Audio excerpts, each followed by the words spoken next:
Over to Vivek Verma ji.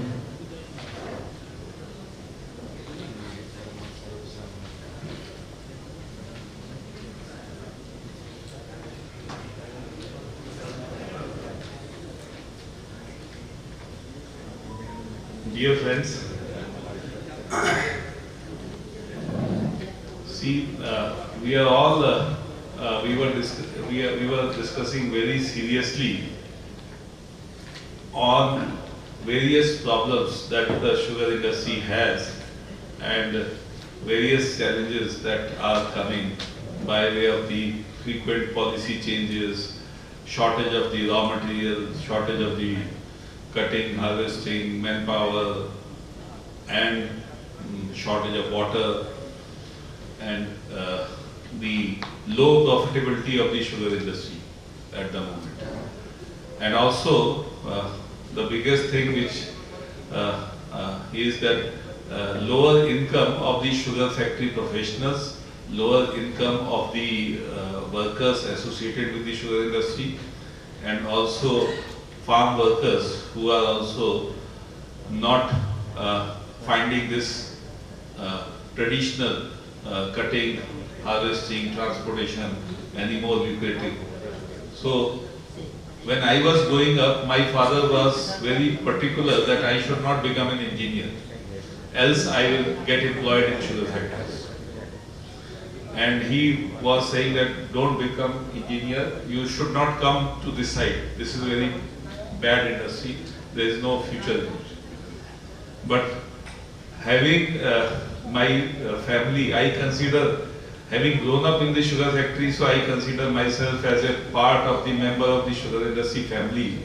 And as I have learned, whatever I have learned in this, now I am going to be 58, so I feel that it is my responsibility that I should collaborate with the sugar factory professionals and bring about a very logical path which makes everyone prosperous in this sector. So the answer to all these issues is collaboration. Collaboration means that not just one side of the business should dominate. So sometimes we are only talking about money. Sometimes we are talking only about the cane. Sometimes we talk about cane transportation and harvesting. Sometimes refined sugar, high quality sugar. Sometimes alcohol. Sometimes power. So it is, whenever some fashion comes, one particular section of the professionals, they hijack the whole agenda, and actually the combined agenda and democratic setup of the sugar industry is disturbed. And then we start making wrong decisions. So we have seen lot of money being invested in syrup to alcohol. And I am not saying that alcohol has a dark future. Alcohol has a bright future, very bright future. But we have to do things very scientifically and systematically, looking at all possible options, all directions. Look at science and technology, look at green hydrogen development, look at solar power development. And we must realize that where we are going to win and where we have a certain chance that we will die.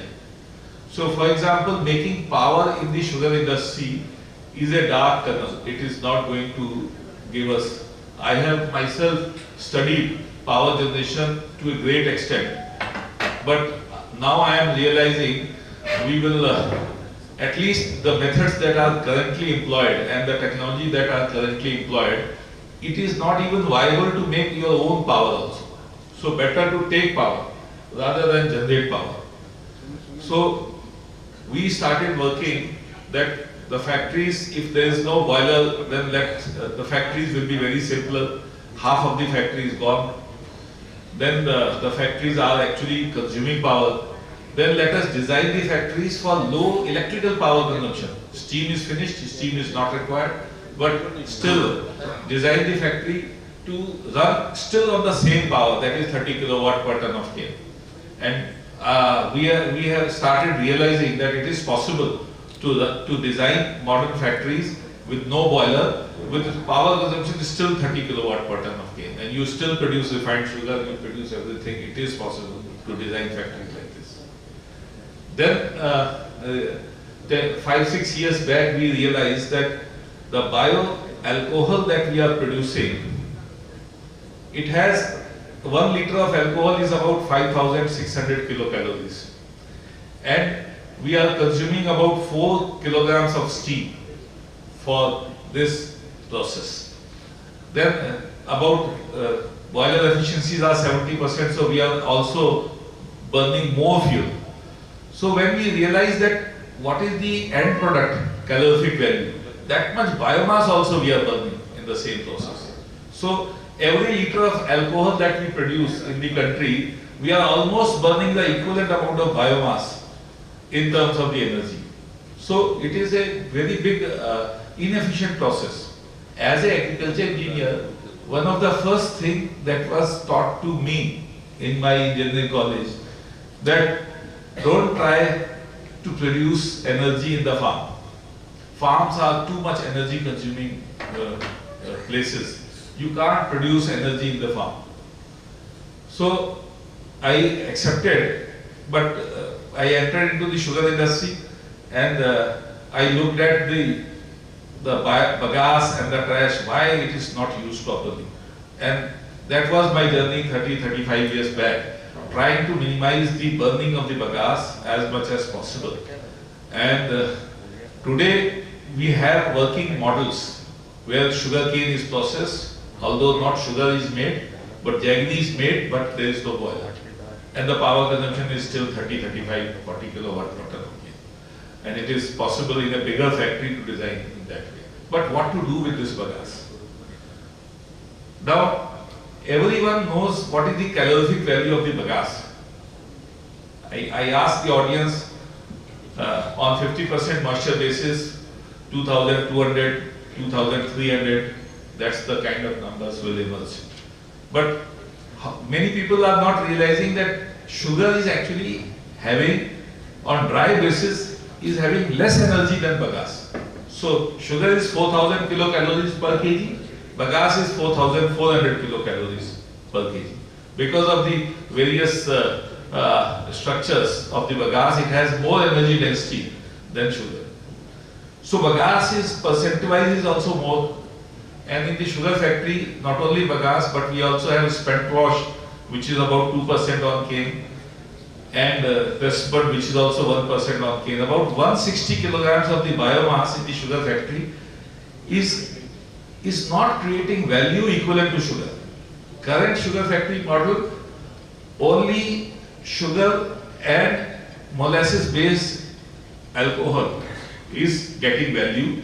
The power generation is not giving you even 10% of the total value of the sugar factory. But energy-wise, bagasse and this non-sugar biomass is actually nearly 60% of the total energy available in the factory. And we don't create any value. And when we say alcohol, what is alcohol? Alcohol is energy. But we are all dependent on one particular method of making alcohol, that is sucrose to glucose, glucose to yeast and alcohol and distillation, and that's it. There are, in the nature, there are millions of microbes, each have different character. Each family of microbe has different product delivery also. So you can make various molecules using microbiology to produce something different. We think that we can easily convert biomass into hydrogen and carbon monoxide. This carbon monoxide and carbon dioxide contains almost all the energy that the solid fuels has. And then we have in the nature microbes which are able to convert these two things, hydrogen and carbon monoxide and carbon dioxide, into alcohol, almost with the same efficiency and same ease as we make glucose to alcohol. Rather, very little, so to say, effluents, very little enzymes, very little chemicals. Means in last 2, 3, 4 months, I am almost completely into this subject, and I am beginning to realize that this method is turning out to be easier than grain-based alcohol and molasses-based alcohol or syrup-based alcohol. And it may be, it is far more easier. Sometimes we think we don't attempt. If we don't attempt, we will not find anything new. And when you are not afraid of failure, then you realize that it is there. It is so. I feel that sugar industry needs very quickly to find out a continuous, uninterrupted source of the alcohol production that will double or triple the alcohol production from the sugar industry without disrupting the food value chain.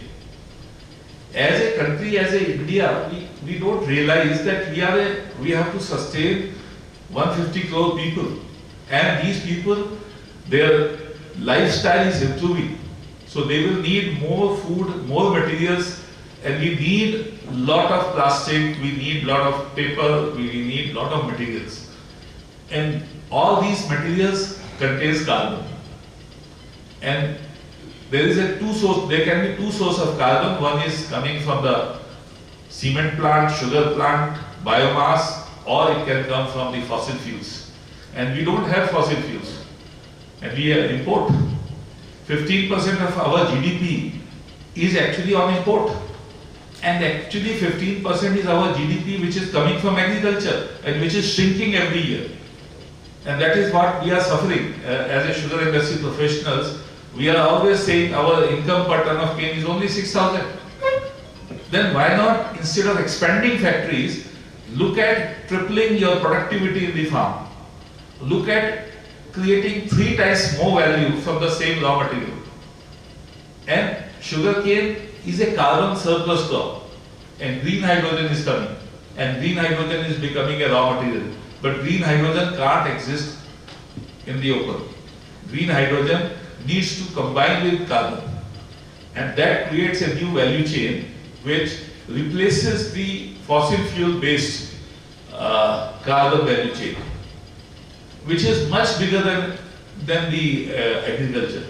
So agriculture can provide the raw material which is not food.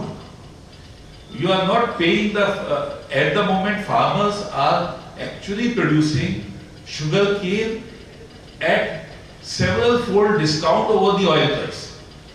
That actually nullifies my thinking as a student of agriculture engineering that we can't produce oil in the field. Why so? Because 1 liter of 1 barrel of oil is about $100.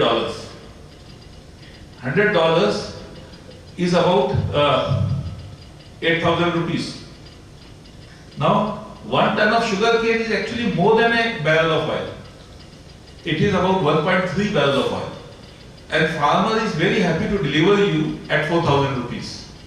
Which means that farmer is producing oil equivalent material to you at 50% price. And even that price is paid by the sugar consumer. And sugar is only 1/3 of this biomass. That means the farmer is actually delivering you 1 barrel of oil free of cost. And we are not paying price for it. The problem is that even after we process all this crop, we are carbon surplus. And green carbon is scarce. If you go to Europe, they can generate a lot of green hydrogen with wind. But they don't have carbon. They can't cut their forest, and they have limited sunshine. They are not growing crops like us, three crops per year. Our carbon supply chain is unending. Crop after crop. Food we are growing, we can't stop.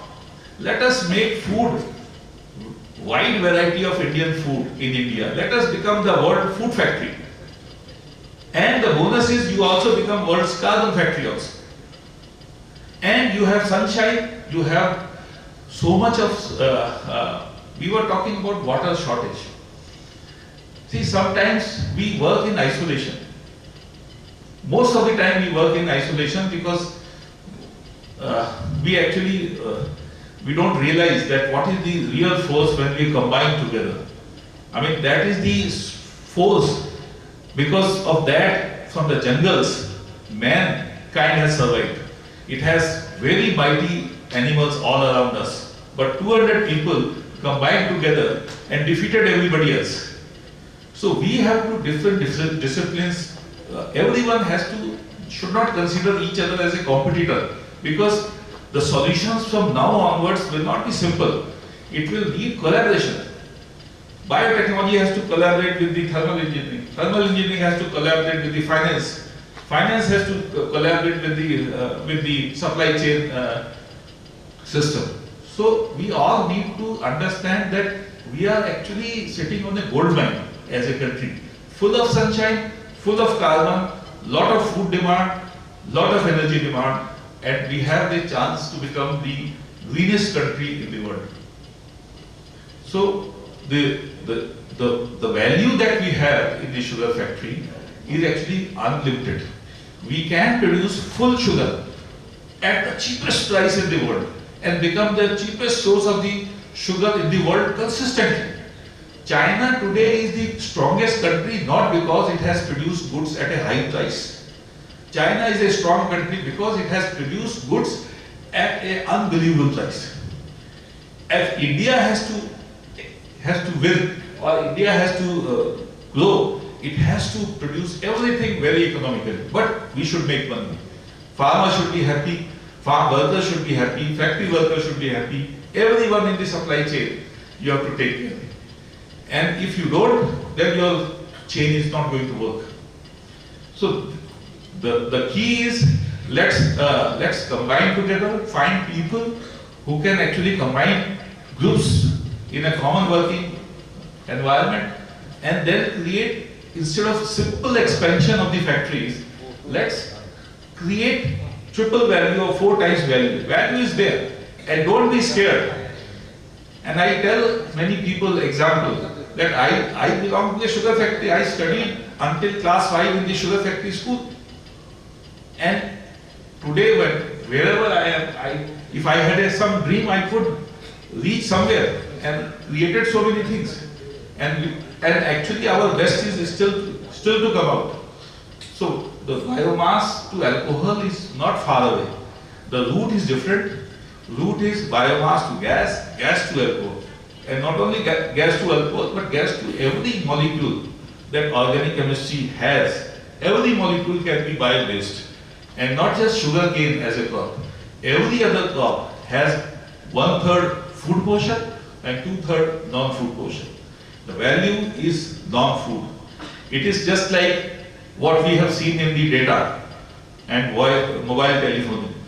We had company like Reliance coming up and suddenly said voice is free. Now it's a data age. So I believe in the sugar industry, that time is coming when sugar is free, the biomass is the real value, and we start focusing on creating value from the biomass. Thank you.